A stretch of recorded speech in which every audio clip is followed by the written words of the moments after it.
بہت بہت شکریہ مجھے اس کانفرنس میں بلانے کا. میں صرف 2 منٹ بات کروں گا.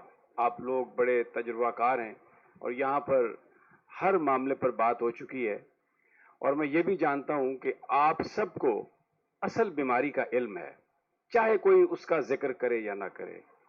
آپ جانتے ہیں کہ پاکستان کا مسئلہ کیا ہے اور اس کو حل کیسے ہونا ہے. 2-3 آبزرویشنز ہیں آج کی اس کانفرنس کے حوالے سے. ایک تو میں یہ بڑے افسوس سے کہتا ہوں کہ میڈیا، پاکستان کا میڈیا اس وقت اس کا جو کردار ہے وہ بہت شرمناک ہے. یہ خبر دینے کی بجائے بیانیہ بنانے میں مصروف ہے، اور بیانیہ ایسا بیانیہ جس میں لوگوں سے یہ کہا جائے کہ وہ حق سچ کی بات نہ کریں، وہ چور کو چور نہ کہیں، وہ ڈاکو کو ڈاکو نہ کہیں، بلکہ سر جھکا کے غلاموں کی طرح جیئیں. یہ پاکستان کا میڈیا بیان کر رہا ہے. اور اس میں یہ کہا جا رہا ہے کہ اگلے 2-3 مہینے میں 2 نظریوں کی جنگ ہے. نظریہ صرف ایک ہی ہے، آزادی کا نظریہ، پاکستان میں تبدیلی کا نظریہ، اور وہ 9 فٹ کے سیل میں بند ہے اڈیالہ میں. دوسری طرف چور ہیں، ڈاکو ہیں جو اپنی ڈکیتی کو نظریے کا نام دیتے ہیں. اب اچکزئی صاحب، آپ کے کندھوں پر بہت بڑی ذمہ داری ہے. اس شخص نے، ویسے تو سب لوگوں نے جو یہاں پر بیٹھے ہیں بہت قربانیاں دی اور ہم سب کو اکنالج کرتے ہیں، لیکن اگر اس ملک میں ریزسٹنس کا، مزاحمت کا کوئی باب لکھا ہے جس کو تاریخ یاد کرے گی، جس کو بچے اپنی کتابوں میں، اپنی تحریروں میں لکھیں گے، شاعر جس کو اپنی شاعری کا موضوع بنائیں گے، وہ عمران خان ہے. مجھے کوئی اس حوالے سے ابہام نہیں ہے. اب آپ کے کندھوں پر بہت بڑی ذمہ داری اس لیے ہے، تحریک انصاف پچھلے 2-3 سال میں بہت کوشش کی، انہوں نے احتجاجی تحریکیں بھی چلائیں، لوگ بھی اکٹھے ہوئے، لوگوں پر ڈائریکٹ سٹیٹ فائرنگ بھی ہوئی، لیکن وہ تحریکیں جو رزلٹ ان سے توقع کیا جا رہا تھا وہ نہیں ہوا. میری کوئی اتنی ہمت نہیں ہے، نہ میری اتنی اوقات ہے کہ میں کہوں کہ یہ کوئی سازش تھی، یا میں کہوں کہ یہ کوئی کج فہمی تھی، یا میں یہ کہوں کہ کوئی حکمت عملی بہتر نہ تھی. لیکن نتیجہ یہ ہے جو باہر ہے وہ عیاشی کر رہے ہیں کچھ ان میں سے، باقی اس میں کوئی شک نہیں کہ سفر بھی کر رہے ہیں، اور وہ ابھی اندر ہی ہے. تو آپ کو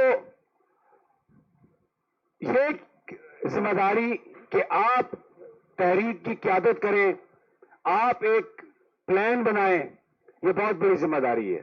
کیونکہ پاکستان کے لوگ آج بھی کروڑوں لوگ اڈیالہ جیل کی طرف دیکھ رہے ہیں، ان کو کسی اور پر اعتماد نہیں ہے.